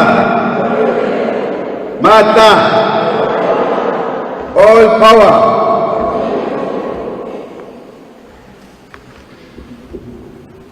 Viva our Constitution, viva! Viva our democracy, viva! Long live the people, long live! Thank you very much, Comrade Shan. The 3 minutes is very critical for me at this point, also in respect of the church, and particular Bishop Makoba, who also took some words from my speech. In this respect, let me also briefly recognize the leadership of Defend Our Democracy campaign, Dr. Andera, and the different provincial chapters that are present here. Comrade Shan, the leadership of the Ahmed Katara Foundation, Bishop Michael Rapsi, the speakers who came before me. My apologies that I joined when others have already spoken from Johannesburg, including among those Bishop Makoba, as well as Advocate and Professor Today, we meet here to call on you to unite to save our country,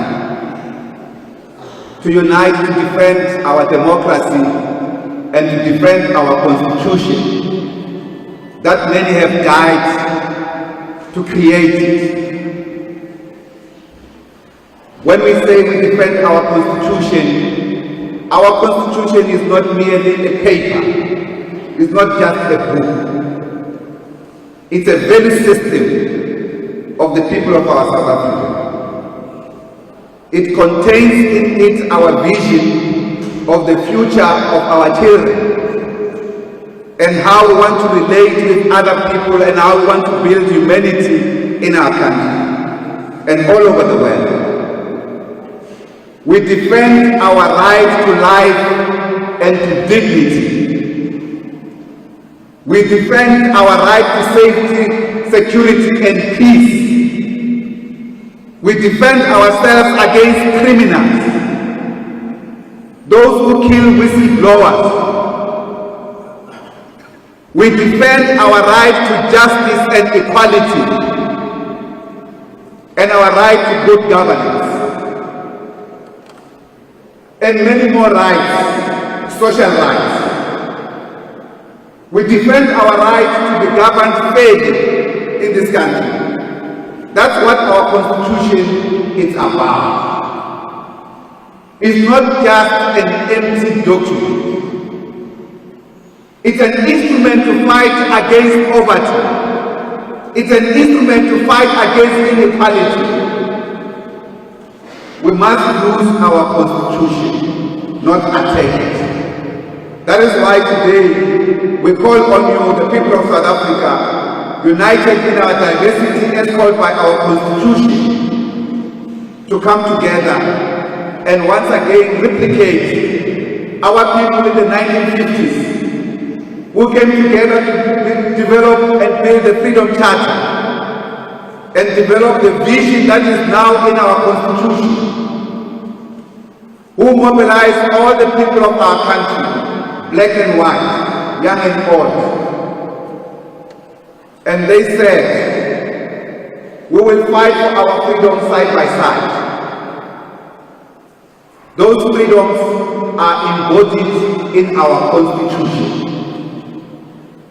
The sole task of government is to fulfill the mission and the mandate of the Constitution in service of the people. Any other task against the Constitution is against the people. And therefore cannot allow impunity in the management of public affairs and of government. We also are meeting at a very critical time that today our memorandum has called on the President to act decisively because our country is under threat. Our revolution is under threat. Our revolution is about building a non-racial, non-sexist, prosperous, democratic and united South Africa in which all people will live in peace and harmony. This revolution is today under threat. Our non-racial progress project is reversing, is regressing. Any other aspect of the major fundamentals of our Constitution is regressing. It cannot be that this happens under the leadership of a liberation movement that had the most sacrifices, leading our people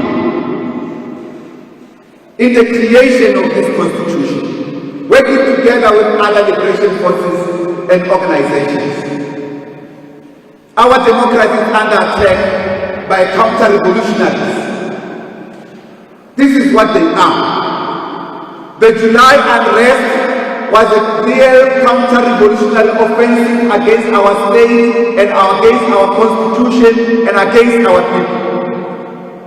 Therefore, the action of the High Panel on the investigation of that counter-revolutionary insurrection must be expedited.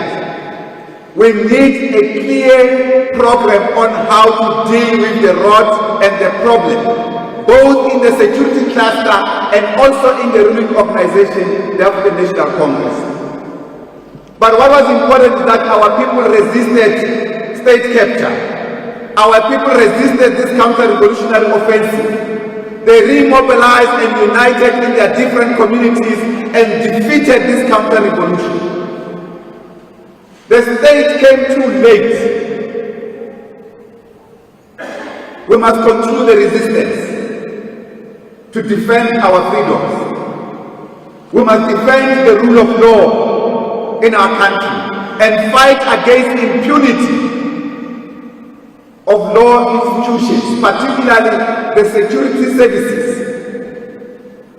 that have been infiltrated. We must clean them up. We must reorganize our people street by street, block by block, township by township, village by village. All flats, blocks of flats everywhere across the country must be united to defend the rule of law in this country. We want to call on our President to act decisively, to summon strength, but also we want to call on you to give critical support to the NPA. And I think Advocate Batoli and her team deserve more doses of courage, prayers, and strength to act against the corruptors and the stealers of our country, to act on the Zondo report. They will need the support of this country. These counter-revolutionaries who are running away from going to jail, they must wear the orange overalls.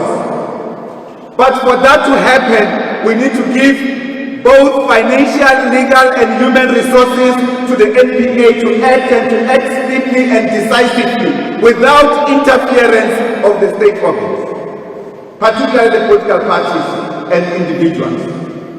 We therefore call on you, particularly in respect of my time, Comrade Chair, to say our campaign on the orange overall must take shape in all communities. We must defend ourselves and remain vigilant as a people. We must not allow anyone to steal the future of our children, to steal the dream of South Africa. This dream was defended by the blood of our martyrs. Here is Father Michael Lapsi. He lost his hands in battle fighting for this democracy. We cannot allow people like him who make sacrifices to be betrayed today by a group of lumpen in government who are stealing resources of the public. Therefore, we call on all of you to give no quarter to the criminals, no quarter to the looters, to give no quarter to those in the security services particularly who are colluding to disrupt proper prosecutions. We need to support the whistleblowers in our country.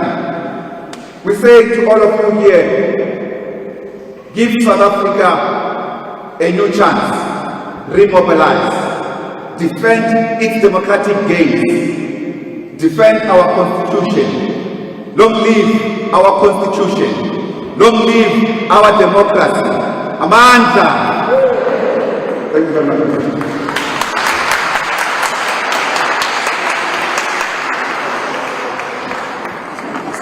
I know you could have gone on for another 10 minutes, but thank you so much, I think, for bringing this to the kind of end that was required. Comrades, friends, I think we've come to the end of this State of the Nation reflection, what was called the people's voice. You've heard of a multitude of issues, you've heard of their expectations, and what it is that we think needs to be the content of tomorrow's State of the Nation addressed by the President. But I also want to acknowledge and thank another MP here, maybe Godwin, for your presence, and also apologies for the failure to recognize your presence. I think the people doing the registration just didn't pick up these details. I think it's significant that 3 members of Parliament chose to be here. And as I just recall our vote of